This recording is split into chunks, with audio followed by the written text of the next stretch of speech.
மோடியின் வாகன பேரணியின் போது சீருடையுடன் பள்ளி குழந்தைகள் ஈடுபடுத்தப்பட்ட விவகாரத்தில் தேர்தல் நடத்தை விதிமுறைகள் மீறப்பட்டிருப்பதாக இந்திய கம்யூனிஸ்ட் கட்சி குற்றம் சாட்டியிருக்கிறது. இது தொடர்பாக நடவடிக்கை எடுக்க வேண்டும் என்று தேர்தல் ஆணையத்தில் புகார் அளிக்கப்பட்டிருக்கிறது. அண்மை செய்தியாக பார்க்கிறோம். கூடுதல் விவரங்களோடு செய்தியாளர் கோகுல் இணைகிறார். கோகுல், விவரங்கள்.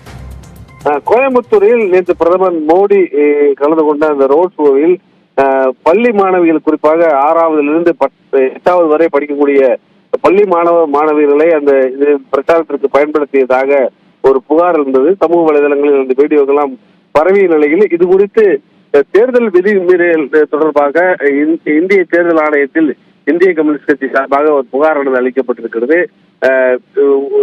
இது போன்ற தேர்தல் பிரச்சாரங்களில் பள்ளி குழந்தைகளை பயன்படுத்தக்கூடாது என்ற விதிமீறலை மீறி இது போன்ற பள்ளி குழந்தைகளை பயன்படுத்தியிருக்கிறார்கள். அவர்கள் மீது உரிய நடவடிக்கை எடுக்க வேண்டும் என்று இந்திய கம்யூனிஸ்ட் கட்சி சார்பாக டெல்லியில் இருக்கக்கூடிய இந்திய தேர்தல் ஆணையத்தில் நடவடிக்கை எடுக்கக்கூடிய ஒரு புகார் மனுவானது அளிக்கப்பட்டிருக்கிறது. ஏற்கனவே முத்தரசன் புகார் அளிக்கப்படும் என்று தெரிவித்திருந்த நிலையில் தற்பொழுது தமிழகத்தில் இருக்கக்கூடிய இந்திய கம்யூனிஸ்ட் கட்சி சார்பாக இந்த புகாரானது அளிக்கப்பட்டிருப்பதாக தகவல் வெளியாகிறது. நன்றி கோகுல், விரிவான விவரங்களுக்கு.